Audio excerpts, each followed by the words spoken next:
This episode is brought to you by the Marine Corps Association and Modern Day Marine. Looking to see the cutting edge of Marine Corps modernization? Don't miss the expanded Acquisitions Pavilion and the Warfighting Pavilion at Modern Day Marine, April 29th to May 1st in Washington, D.C. Get hands-on with the latest tech, gear, and systems shaping the future force. It's where innovation meets lethality. And remember, active duty personnel attend for free. Register now at marinemilitaryexpos.com. That's marinemilitaryexpos.com. Hey, Scuttlebutt listeners. Thank you for joining us and for your continued support. This week, we continue our Road to 250 segment, celebrating the Marine Corps' 250th birthday in 2025.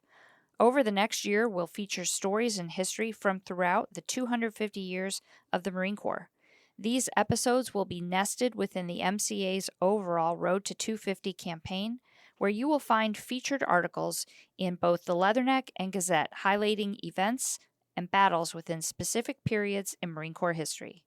The MCA also has a commemorative Road to 250 coin collection. These commemorative challenge coins can only be found through the MCA. Go to marineshop.net to order individual coins or email customer service at mca-marines.org to order the entire set or learn more. To understand the weapon is to better understand the history. This month, we walk the road to 250 with the author of the Leatherneck segment, This Is My Rifle, Sam Lichtman. Sam helps us look at the weapons of the Spanish-American War era and how the rapid advances of small arms technology not only changed the way Marines were employed, but how Marines viewed the profession of arms. Enjoy. Hey, Scuttlebutt listeners. Thank you for joining us and your continued support. I'm Vic. I'm here with Nancy. Hey, Vic. How you doing? Really good, thanks. We're just talking about drinking, so I'm looking forward to maybe doing some of that later. Yeah, all right. I support that. Yeah, bourbon. Yeah, that we were. What would you never say your drink? No, of I didn't. choice? I'm a real lightweight, and I would say my drink of choice is just a nice, cold, refreshing hard cider. Okay. Yeah, that's legit. They had these ones called Hornsby's. I haven't seen it in a while. I don't know that one. Yeah, I think it's gone now, but it was good. It was dry. I like Strongbow. Strongbows, yeah, or, that's legit. Bold Rock, which is a Virginia brand. Okay. Yeah, I'm a cider fan. Actually, I didn't think I would be, but it's when you golf, a nice hard cold hard cider is really great. Crisp and refreshing. Yeah. See, you could tell this is a Friday episode. Yeah. By the way. Not For our sponsored. listeners. This is not a not sponsored podcast. But we're definitely on a Friday recording. Drink responsibly, kids. And within a certain left and right letter limit. Know your tolerance. And don't drink and drive. Yeah, so definitely do not. And so we're here recording another episode in our series Road to 250, where we dive into the legend, the history, and the mythos of the Marine Corps through different periods of time. And this episode, we'll be looking at the era post Civil War, pre-World War I. It's definitely within the, for our history buffs, it's within the Spanish-American War sort of era, a 20-year bucket. Also, for those who are keeping track, the Boxer Rebellion happened during this time as well. But we're going to sort of take a different angle because you're going to read all about this time period and all of the great stuff we got coming out in Leatherneck magazine, out in the Gazette. But we're going to talk a little bit more about the equipment. And the Leatherneck right now is running an unbelievably, just a really wonderful series of articles called This Is My Rifle, who is authored by a little known, he's kind of on the fringe of the MCA community, but our very own Sam Lichtman. So, and he's here today to talk about it. So, hey, thanks for being here. Great to be here again. And so the angle we want to take on this time period is how weapons, how equipment affect culture. And I thought this was an interesting time period because as we're moving away from sort of a Napoleonic style sort of military warfare philosophy, if you will. We're moving more into this modern era as we would understand things. And so, like, we've gone from, a smooth bore musket to rifling, which was a major change. Started seeing implementations of, like, Gatling guns and this sort of nature. Now, moving into, like, a bolt action kind of thing, right? So, Sam, take it away. Like, what are we looking at from a service rifle standpoint in this period of time in Marine Corps history? Yeah, well, the first thing that I always bring up about this time period, talking, 1880s, 1890s, up toward 1900, is the extremely, extremely rapid pace of technological development, especially in small arms. Of course, the Industrial Revolution is already well underway by this point in Europe and getting to that point in the Americas.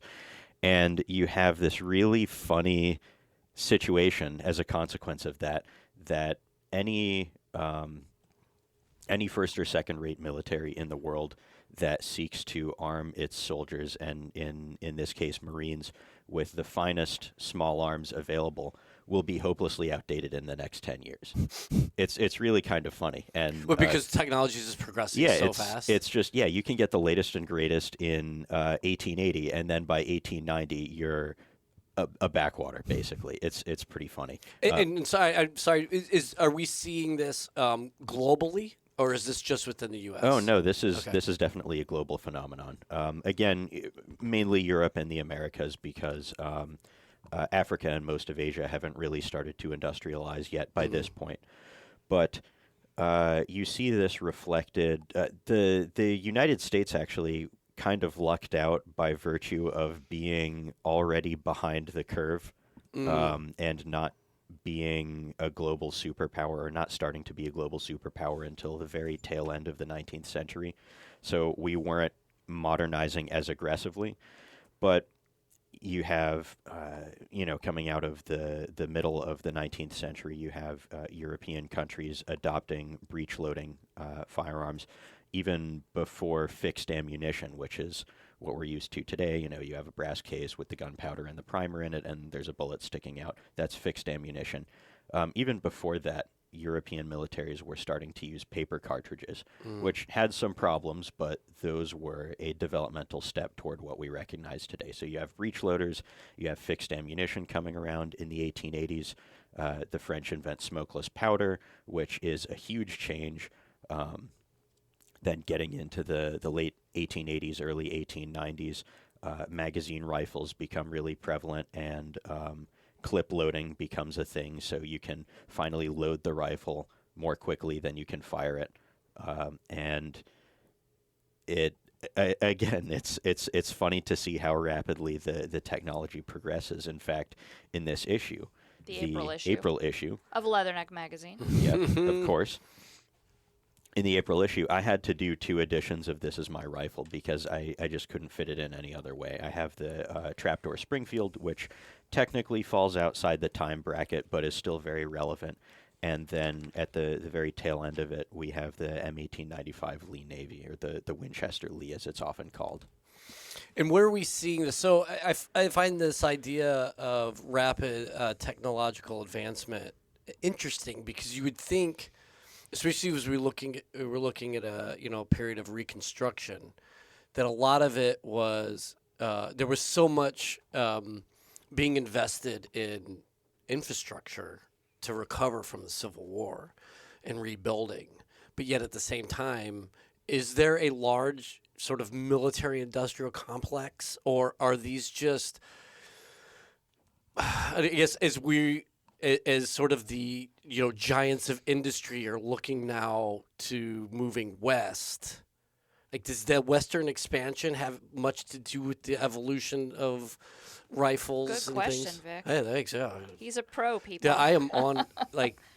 I'm gonna snap out of it as soon as we're done, and then go back to being. No, that's a zombie, really good but- okay. question. Yes, it is. And the westward expansion in the United States absolutely plays a role in small arms development. It's part of why I love studying the history of firearms so much is, well, of course, a small part of it is, as you said before we started recording, guns are cool. But it's He said it in a far more colorful way than that. yeah. But the technology is intertwined with the culture and with important priorities for whoever's buying the weapons, whether it's civilians or law enforcement or military organizations, and there's a lot to study, and so you look at the Trapdoor Springfield, the M1873, and it was actually kind of behind the times for 1873. I talk about this in the This Is My Rifle piece, which of course you can read, but it really is a descendant of muskets that we were using in the Civil War. Well, not I wasn't there, right. No, The royal we. but at least that you know of. But like you look at it, there's a pull-out picture that shows the lock plate, and it looks like the lock plate of a percussion musket, because it kind of is. After the Civil War, the United States had a huge supply of leftover muskets, as any government does after a war ends. Has a bunch of surplus small arms, and they were trying to figure out ways to modernize. Now, in the Civil War, repeating rifles and carbines had already proven their worth, but they were fairly expensive still, and fixed ammunition was still a little bit expensive. And it was deemed that the American fighting man really did not have much of a need for that kind of rapid-fire capability, especially for the types of engagements that were expected at the time. And being that the main security priority for the United States was protecting settlers who were moving out west from the Native Americans who were already living there, they really did not need to equip to fight a first-rate military. So the Trapdoor Springfield is, well, first of all, Trapdoor Springfield isn't its official name. It's called that popularly because it has this hinged breech block that tilts up so that you can load a round in, and it's like a trapdoor. It's a cool name. It is a very cool name. It evolved from a long line of muskets known as Allen conversions, Allin. This gentleman named Erskine S. Allen was tinkering with various ways after the Civil War to convert these leftover muskets into breech loaders. And what he ended up doing was taking the barrel and the stock, and then he would just essentially chop off the back of the barrel, blank off the front of the hammer, so that it was just straight flat and would interface with a firing pin.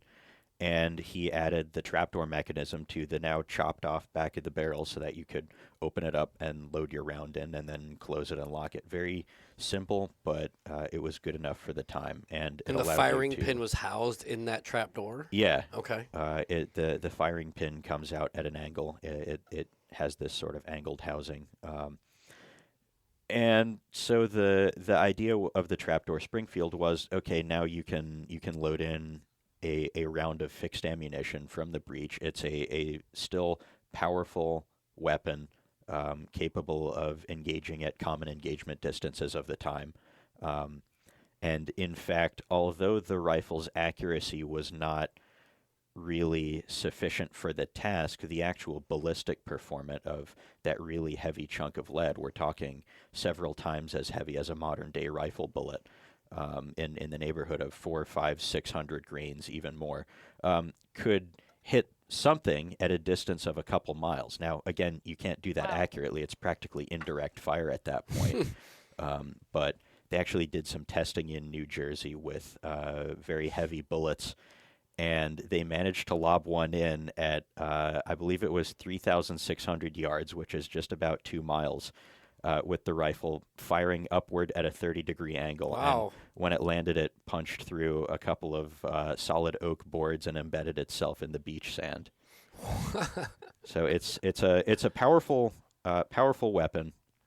You only get a single round, but if all you're expected to fight are buffalo and Native Americans, then it's good enough for the task. Now, that was more of an Army thing than a Marine Corps thing, but the Marines used the same weapons for the most part. And I know even today a lot of Marines like to half-jokingly complain that everything they get is just hand-me-downs from the Army. For sure, is, to include our MREs, 100%. it's- Yeah, I remember getting a case of Army MREs. I'm like, oh my God, they have like chicken cordon bleu, whatever. Like, it was crazy. Like, we got still spaghetti. So yeah, that was actually going to be my next question. Is that as we're seeing, like you mentioned, like this rapid advancement then in small arms technology, do the Marines just sort of get the Army hand-me-downs, or is the Marine Corps also sort of at the, I guess, the forefront of this? Well, I'm glad you asked. One of the really cool things about this time period, especially if you're studying it from a Marine Corps small arms perspective, is that we have a couple of examples of really rare cases of Marines having substantially different equipment from their Army counterparts. Now, one of those is not covered in here. That's the Remington Lee, which was chambered for the same 45-70 cartridge as the Trapdoor Springfield, but it was a box magazine-fed bolt-action repeating rifle. And they were not used in very large numbers. It was a Navy rifle, so Navy Blue Jackets, Naval Security Forces had those, and Marines consequentially would have had some of them when they were doing various expeditionary actions, because you use what's already on the ship. So they had a combination of Springfields and Remington Lees sharing the same ammunition. But later on, in the 1890s, you get the Lee Navy, which really you could call the you could call the Remington Lee a Lee Navy because it was a Lee Navy rifle. But what people usually mean when they say Lee Navy is what's also known as the Winchester Lee, the M1895, which really is such a space-age weapon for the day. I know that's an anachronism to say, but I'm really amazed by just how forward-thinking it was. You have this trend as a result of the move to smokeless powder, which the important thing to know about smokeless powder isn't just that it doesn't produce a lot of smoke when it fires. Obviously, it's in the name. But it's that it's capable of pushing rounds to much higher muzzle velocities because it behaves differently under pressure.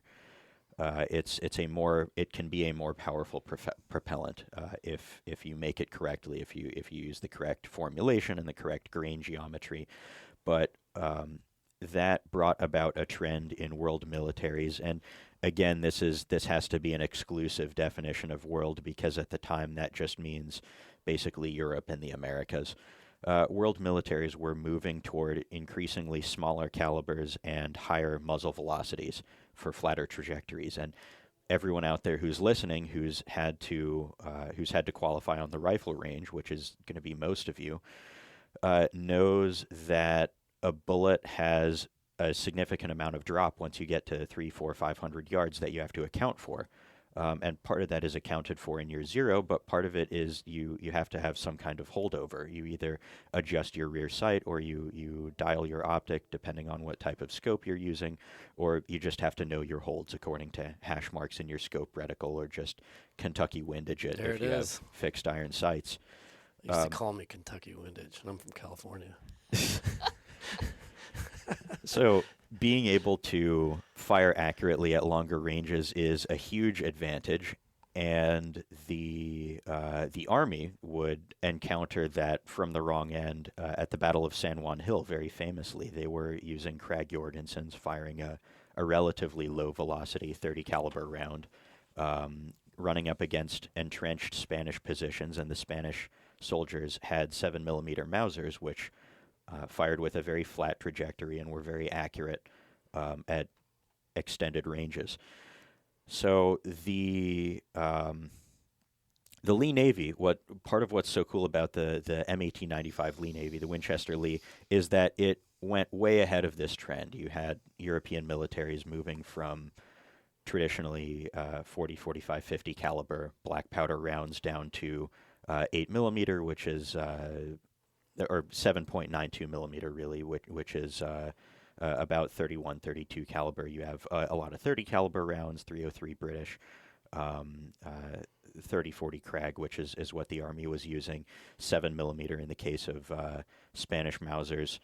But the Lee Navy is a 6mm or 236 caliber chambering, which was very, very small caliber for the time.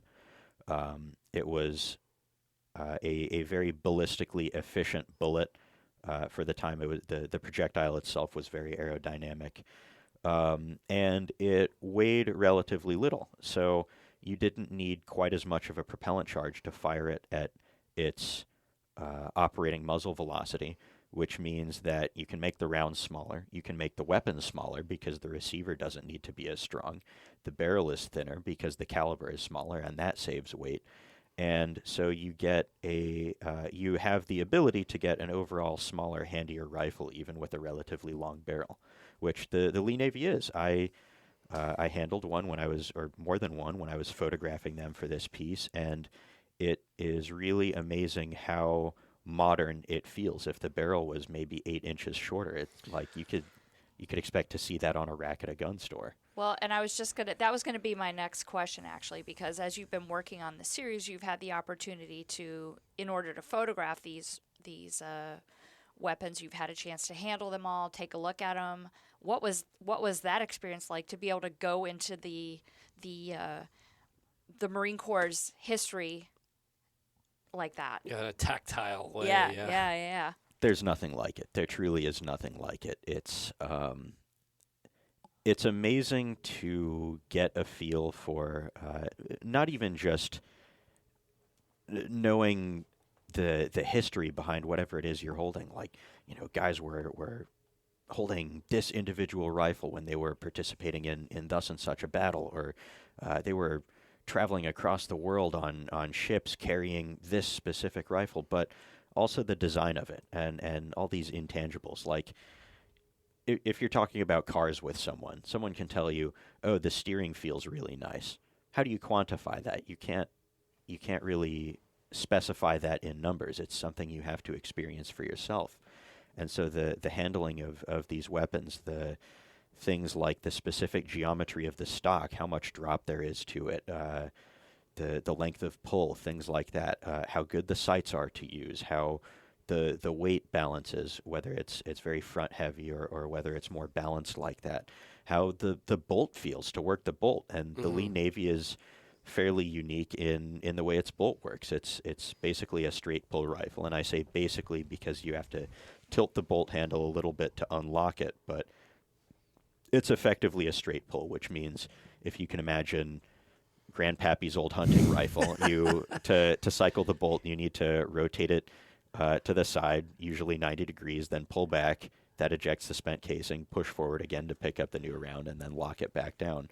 The Lee Navy, it's just back and forth, just straight back and forth action, which is conceivably it's conducive to a higher effective rate of fire, though I haven't seen any good side-by-side testing that really quantifies it. But it's an interesting feel. And most of your research is typically done books, Yeah, you're not getting primary source first-hand accounts, documents.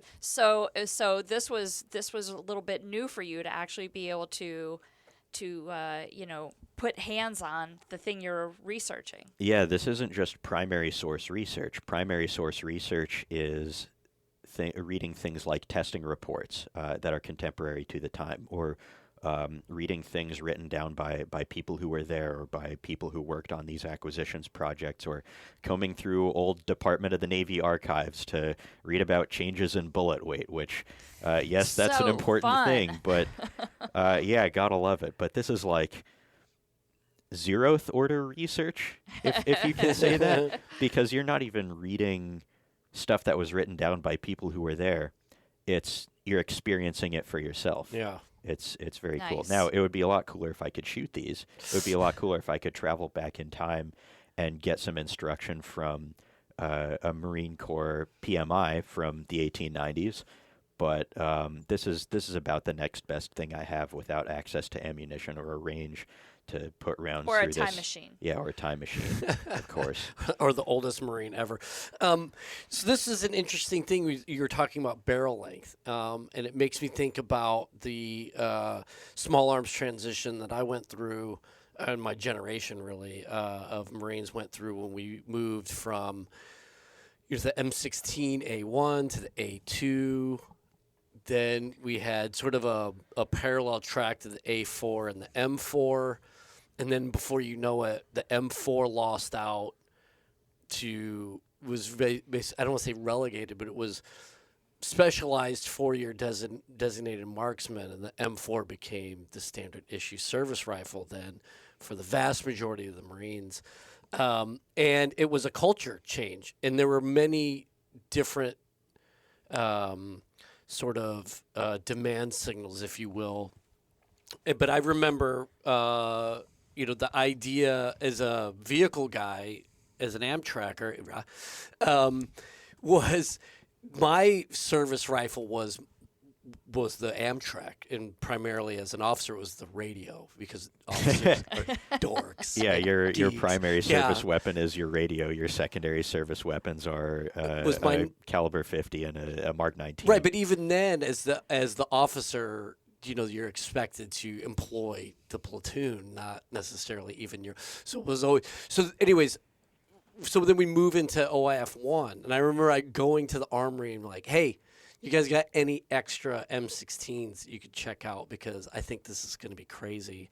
I would like to. Could you, ECR card me, or can you give me a 10-5-20 or whatever the ID card? Can you give me an M16? Give me a fucking M16. There is some supply sergeant out there who's very upset that you don't remember the exact I know. of the form. Because fucking officers, right?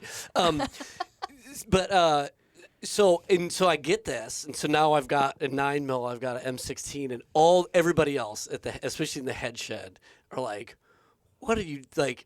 Look at me like I've got a third eye, like, what are you doing? Like, but then by the end of the war, everyone's like, man, can I get an M16? Because we just had this idea that I was going to be in my vehicle. I was going to fight for my vehicle. This vehicle, I employ the platoon, I employ the company from the vehicle. I'm, as a company commander even, I'm the infantry battalion commander, special staff on employment of his battalion while they're embarked in these AAVs. And then the world changed as we realized that, when we're not in the water, having much more mechanized infantry we're forced into this mechanized infantry employment, and it wasn't okay to just be in my vehicle, in my turret, on my radio. Anyways, really long way of saying that it changed so much in a very short amount of time, and it wasn't necessarily that industry was pushing. It was the Marines coming back and saying, I need this, I need that, I need a rifle that fits in my vehicle, I need a rifle that I can do close quarters battle with, that I could do room clearing with, that doesn't have, like you were saying, that almost that 8 inches, and it doesn't necessarily need to go out beyond 500 meters, because most of my engagements are happening within 200. But then we found the M4 could do all of those things. Anyways, really long way of saying that there were a lot of things happening that pushed us into this transition. Did you see something similar during this time period, especially for the Marine Corps, as we're coming out of the Civil War, going back on ships, but then fighting on land again, particularly like Cuba and Philippines? Yes, absolutely. And the M1895, the Lee Navy, the Winchester Lee, whatever you want to call it, is a perfect example of this. And there's an especially interesting, or I think it's interesting, but I'm kind of a nerd. There's an interesting connection. You're a good company. Yeah, you're fitting right at home. Comparing the M4 to the M16 as being more compact and handier, or even comparing the M16 to the M14 as being lighter weight. There's an interesting connection there to the Lee Navy that I'll get back to. So why is just a few minutes ago I talked about this being notable because it was a much smaller caliber chambering than contemporary long arms. Okay, that's great. Why is that a big deal, other than making the rifle smaller? It also means that because the ammunition weighs so much less, first of all, it should be cheaper to produce, but that's more of an issue when you get into a protracted war.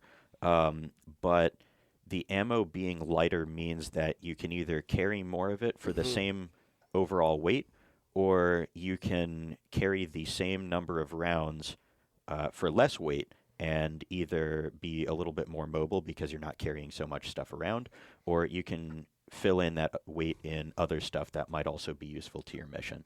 And that's part of why the M16 was such an important innovation when it came around in Vietnam, because it marked a return to that idea of a small caliber, relatively low power cartridge conferring all those advantages that had been abandoned when the Lee Navy was withdrawn from service in favor of the 1903. They're like, it's the sort of spiritual grandfather to the M16, if you will.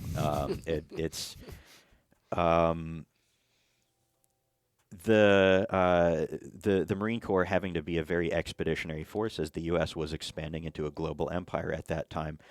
Having lighter weight ammunition was a huge deal. Sure.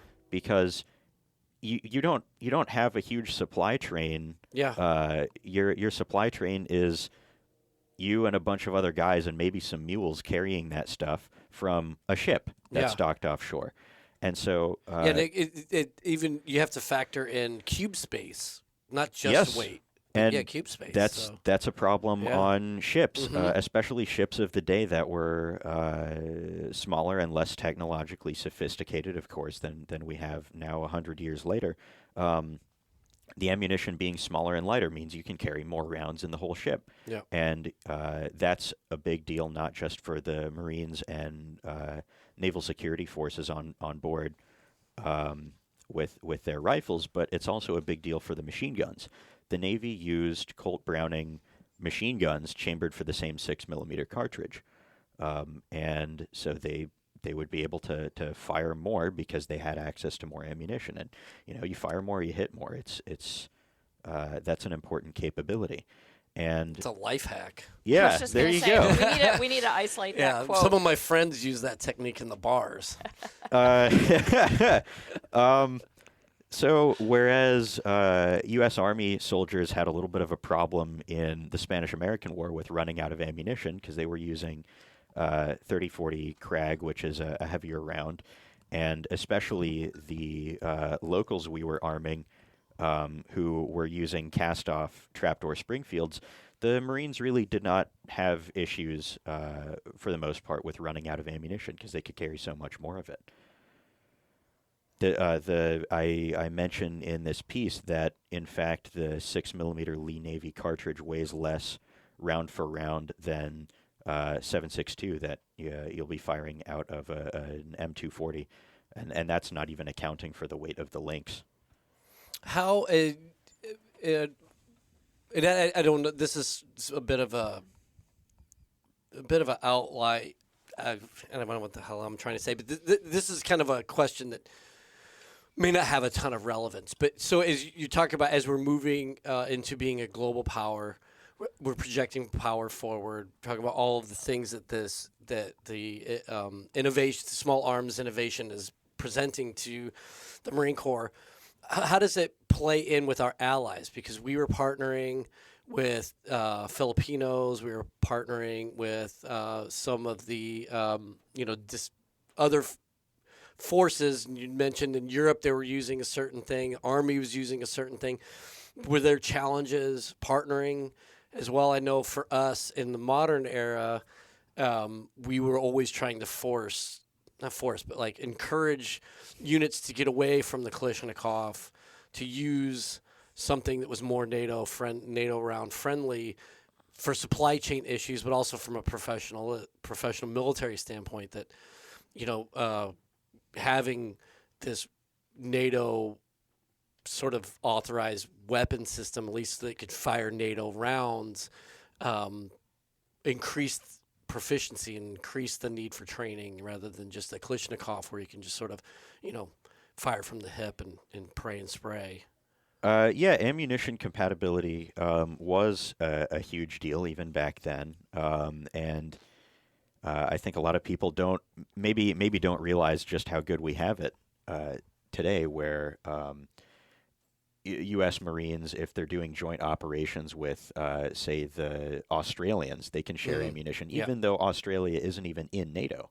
They use compatible ammunition, whereas in the late 19th century, the Marine Corps was not even using the same ammunition as the Army. Right. And that was part of why the Winchester Lee was withdrawn from service, because it used non-standard ammunition. It was standard within the Department of the Right. Navy, but not standard across the United States military. Early on, there were supply issues with getting enough of the 6mm ammunition. There were some pretty famous complaints leveled about Marines not getting enough ammunition to practice with. Though that did get rectified, but Yeah, that's a good point. I actually didn't even think about that. That if you need a certain amount for your actual deployment, that's not enough. Right, Yeah, it's cutting into your training allocation. Yeah. absolutely. There were issues at the very beginning of the M1895 service history with not having enough practice ammunition to train, and not having long enough ranges for the superior ballistic performance of that round as compared to the 45-70, which is it's like throwing a brick. Not very efficient. But when the M1903 Springfield was developed, which I will talk about in a future issue of Leatherneck, stay tuned for that. It's coming up in the May. June issue, Oh, is it everyone. June? Okay. Coming up in yes. the June issue. And there's a reason for that. But yeah. You got to read the magazine to find out. yeah, that was standardized across both the Army and the Marine Corps, so that they were using the same rifle that used the same spare parts, the same ammunition, to alleviate any potential supply burden in case, let's just say, for example, if the United States were to get into some kind of global conflict, like a world war, if you will, we could call it a world war or a great war. That they'd be able to. That'd be a good name for it. Yeah. It would be, unless there was a second one, then you'd have to change it. That's the greater war. Yeah, not the war to end all wars, but the second bigger one after that. The war to end all wars, and then just kidding. Yeah. So with the We're 03, back. with the 03, and even with the M1917, which is also coming up, the Army and the Marine Corps could use all the same ammunition out of the same stockpiles, and there wasn't an issue with that being incompatible between the services anymore. Except then, is there some fighting between the two groups over what it is they're going to use? Do they each have different things in development? Oh, there's always fighting between the and then services. you gotta figure out who's going to win. What they don't tell you in Sunday school is that Cain and Abel were fighting over military acquisitions programs, figuring out who gets the DoD dollars. That's a deep cut, man. Yeah, no. In all seriousness, even after the M1903 was adopted, which I don't want to go on too long about this because this is outside this issue's time bracket. We'll bring it back in. Yeah, those started to be in short supply during once the U.S. got into World War I. We did not have nearly enough O3s to arm the entire American Expeditionary Force and the Marine Corps. So we redesigned the British M1917 Enfield because American factories were already churning them out by the millions, redesigned those to fire standard 30-06 ammunition so that they would at least have that level of compatibility. And Marines did use those. It's been written in some sources that the Marine Corps never had M1917s. That's not true. They did have them. They just did not use them in combat in Europe in World War I. They brought them to Europe, but they did not see frontline combat. And I mentioned in my author's note in the next upcoming issue that I wanted to cover the M1917 in the World War I time bracket because that's when they were more used, whereas the time bracket more dedicated to covering the M1903 is the interwar period. Isn't that the same thing? Correct me if I'm wrong. Isn't that the same thing that happened with the Marine Corps and the Lewis machine gun? They brought those over there, and did you see what I did there? It is. Nice. And they were told they couldn't use those and had to use the French machine gun, correct? Yes, they had to use, I think it was the Hotchkiss Portative, which was a piece of crap, but they were available, and an available piece of, and of course they had Shoshas, which are even more of a piece of crap, but... You heard it here first, Yeah, folks. that's right. I guess Piece of crap. a piece of crap that you have is better than nothing, for the most part. But yeah, the Lewis gun is kind of funny because it was objectively superior in basically every way to those two weapons. The Hotchkiss and the Shosha was really more an automatic rifle than a light machine gun, but the Lewis was a much better weapon. The reason the Americans did not use them is because Colonel Isaac Newton Lewis, who developed it, had a personal beef with someone in Army acquisitions. So the acquisitions guy went, basically, I'll be damned if anyone uses this guy's machine gun. I'll do everything I can to prevent U.S. servicemen from carrying this thing. Love it. This is really fascinating, but so fascinating indeed. I have one more question.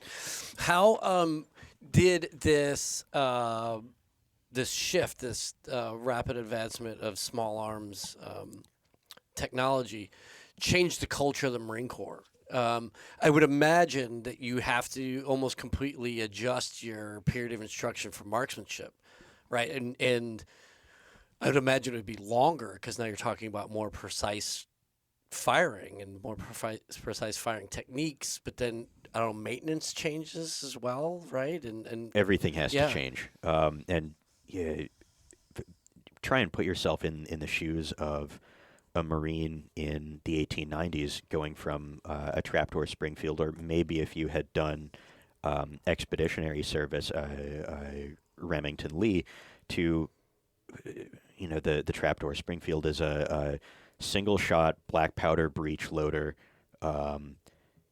to now a clip fed magazine rifle, so you can whack 5 rounds in there all at once in one little package.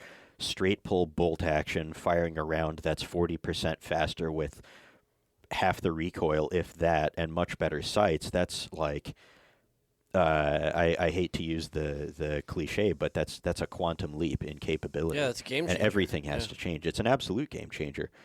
But also too, with all those different moving parts now. I mean, immediate action drills. Like we probably immediate action drills become a thing, Yeah. other than having to pry a stuck case out of the chamber, which was an issue with early. It was an ammunition problem, not so much a rifle problem with early Springfields. preventive maintenance. I mean, that's that's a thing now, right? Yeah, you now have a moving bolt. You have different immediate action drills, different maintenance cycle. And the tactics have to change too. And the tactics go hand in hand with the hardware, which is, if you're going to Modern Day Marine at the end of the month, you will see that on full display. The Good emphasis plug for Modern Day Marine, by the way. Modern Day Marine. This has been a shameless plug. I know. Like, it's intense. I such a love it. fun expo. This is gold right here. Yeah, the emphasis gets to be much more on individual marksmanship, which is something you still see today in the Marine Corps. The Marine Corps gets its very first service-specific marksmanship manuals. The Marines manual had existed previously, but that was copy-pasted from what the Army was using. H.K. Gilman just took excerpts from Army manuals and put them together in the Marines manual. The famous emphasis in the Marine Corps on the capabilities of the individual shooter, as opposed to what you were talking about, Vic, earlier in the podcast about Napoleonic-style tactics with large formations firing on drill, where an officer would order each each action. Your stereotypical ready, aim, fire kind of thing. This represents sort of the end of that transition. You now have a rifle that makes the individual marksman matter and makes the individual marksman effective, because as opposed to the Trapdoor Springfield, which really did not have excellent accuracy. You can fire them accurately enough, but it didn't have the kind of long-range accuracy. Kind of really relying on volley fire. Yeah, it was designed to be able to work with volley fire, and even before that, especially your muskets, which you have to volley fire. You're not hitting anything outside 100 yards unless it's a large formation of troops. The Lee Navy is the end of that transition. I would call it the first truly modern service rifle the Marine Corps ever used, in that sense that it was a relatively high-velocity round, firing at about 2,450 feet per second, give or take, so high velocity for the time. Being that it was a bolt-action repeater, that it was magazine-fed, loaded using a clip, that it used smokeless powder, that it had actual usable sights. Now, by modern rifle, I don't mean it would be remotely viable on a modern battlefield, but modern in the sense that everything that came after shares pretty much all of those design features. Man, this is fascinating. Yeah, I think we've really, to use a shooting sort of metaphors, I think we're hitting on black with this episode. This has been great. Yeah. Well, before we go though, you have the thing. Yeah, I've got a fun little game we're gonna play. We're gonna play this or that. Okay. And so these are both of you. Whoever wants to go first can go. This or that, the M1 Garand or the M1 carbine? Depends on what you're doing with it. I mean, if it's you have to carry this, then yeah, I'll take the carbine. It weighs half as much. Yeah, that's a good response. I think I'll go carbine. Vic, you were just this dovetails in nicely again to I guess use a firearm pun, like dovetailed sights. Sorry. This dovetails in nicely with what you were saying a little while ago, Vic, about being the weapon being shorter and handier being a huge advantage. I mean, try if we're talking World War II time frame or Korea, try clearing a building in France or in Korea with this long 10-pound rifle versus the carbine that's 5.5 pounds, much shorter, much lighter. You get double the capacity. Yeah. Half the recoil. All right, next one. This or that, 9mm or .45 caliber? Oh, 45 for sure. 357 Magnum. Okay, next one. Hiram Maxim or Richard Gatling? Maxim's just such a fascinating character. I mean, Gatling was cool and all, but Hiram Maxim was something else. He was a real character. Something that's well remembered about him is that his perspective on selling machine guns to both sides, both combatant powers involved in World War I, and even before World War I, but especially once the fighting kicked off, was, well, I'm an American. I don't care if Europeans want to kill each other. It's good for them. They can go for it. But he was a very active leader in his company. He was not just the kind of guy who designs one invention and then is like, okay, I'm done. I'm resting on my laurels. Like Hugo Borchardt, another firearm designer contemporary to him, was basically that until he was way outclassed by his understudy Georg Luger, whose name everyone has heard. Yes. But Hiram Maxim was constantly on his factory floor, running around trying to make improvements to the processes and to the designs. And I've even seen some of his prototypes when I was in the vault, in the Marine Corps Museum's vault, doing my research, doing my photographs for the This Is My Rifle pieces. He was a really amazingly talented designer. The volume of the water jacket around his water-cooled machine gun barrels was informed by the amount of ammunition available on a standard caisson at the time. So his idea was, I'm going to design the water jacket big enough that you can load enough thermal mass in water into it so that you can just fire the entire case on continuously, and that will there's just enough water to stop the barrel from overheating and destroying itself. And you have to do a lot of math to make that work. Yeah, I don't do math. What about you, Vic? I'm sold. Oh, you're sold. Yeah, okay, yeah. all right. Next one.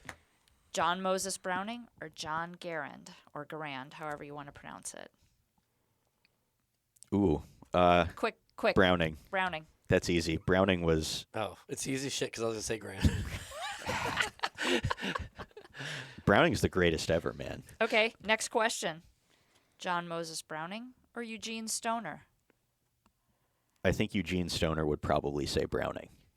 Yeah, I'll go Browning. All right, yeah. all right. Here we go. Next one. 30-06 or 7.62? Oh, 7.62.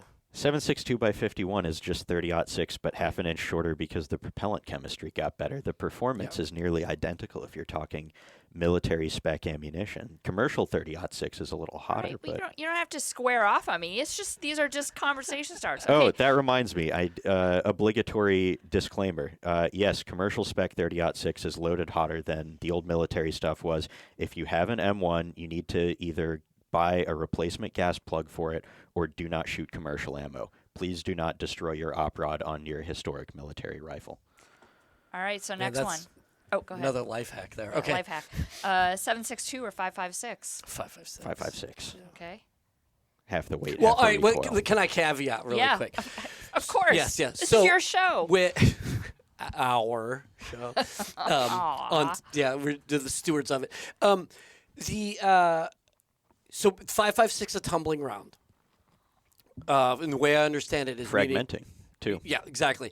Is so when so if you're going into it's designed to inflict wounds, casualties instead of kills, because the idea being if I wound someone, incapacitate them from firing, then I actually get 3 guys out of the fight because 2 more have to take that guy away. And so if you're fighting sort of Western military philosophy, conventional combatants against each other, 5.56. But in Somalia, what they found was kind of our first time sort of really going face to face against a guerrilla style military when they were using drugs. And they didn't abide by the same rules of warfare that we did, and they didn't care about their wounded.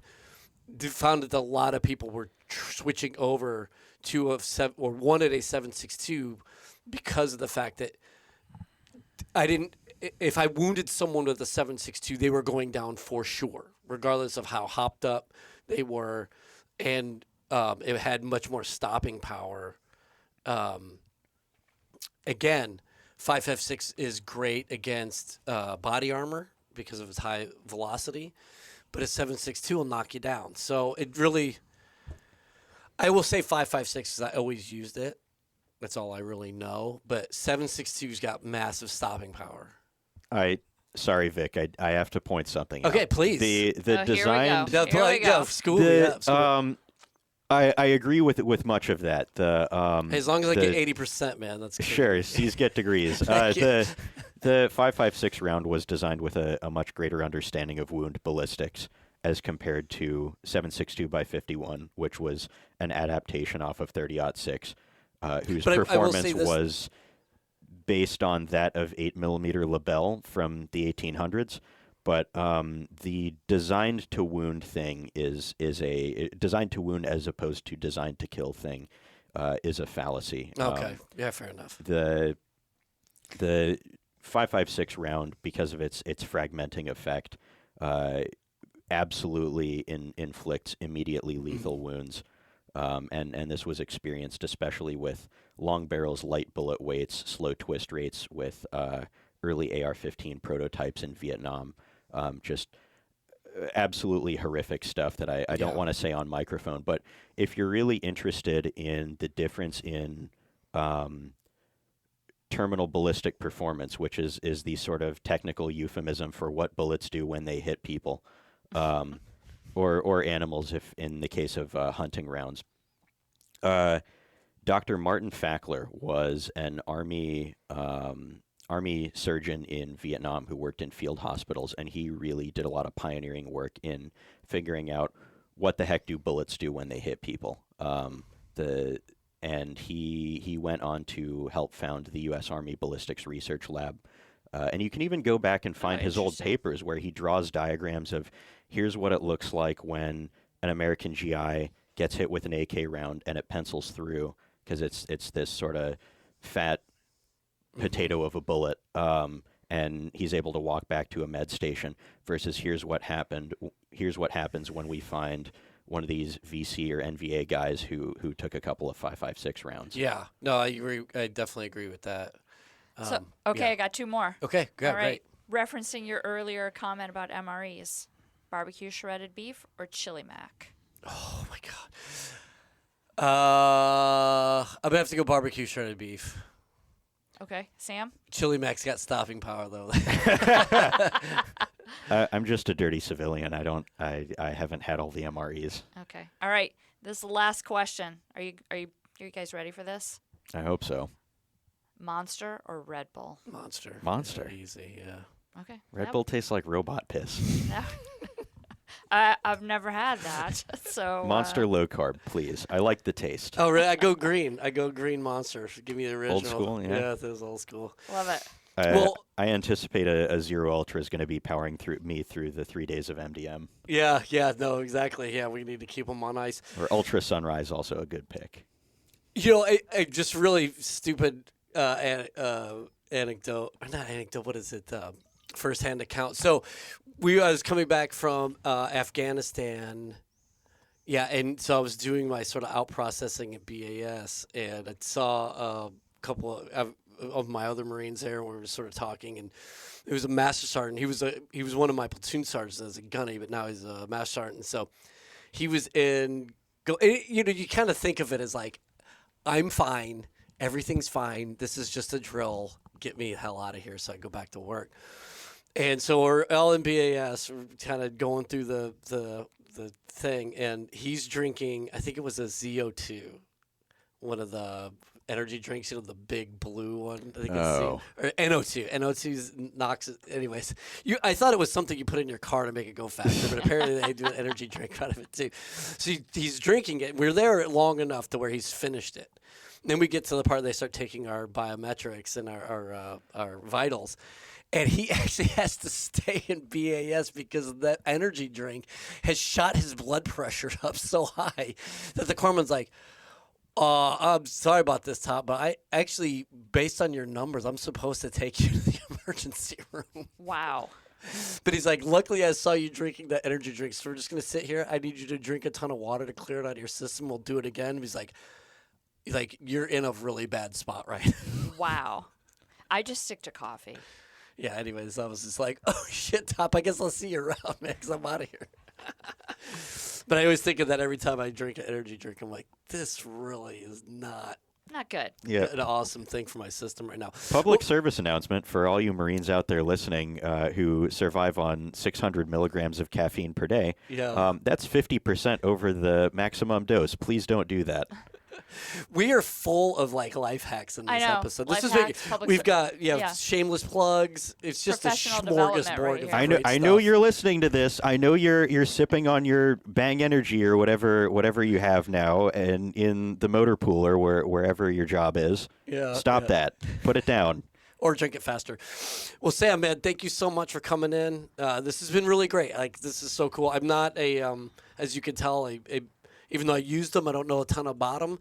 But yeah, these rifles and these weapons and everything, all of the sort of implications of what it means to progress with my rifle. And this is my rifle. So great. And your series in Leatherneck is awesome too, man. So thank you so much for coming in. Look forward to seeing other stuff. Love to be here. Thanks very much for having me on. And thank you very much, everyone, for listening. Ready to invest in your future? On May 1st, head to the Education and Employment Fair at Modern Day Marine. It's bigger than ever. Connect with top schools, employers, and transition resources all in one place.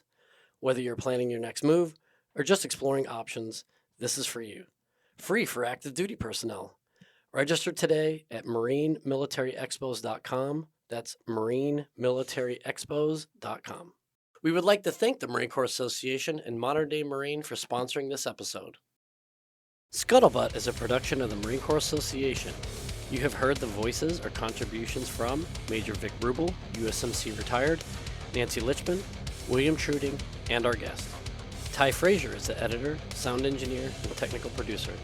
The Marine Corps Association is not an agency of the U.S. government. The opinions expressed in this episode are the personal views of the participants and do not reflect the official position of the United States Marine Corps, the Department of Defense, or the Marine Corps Association.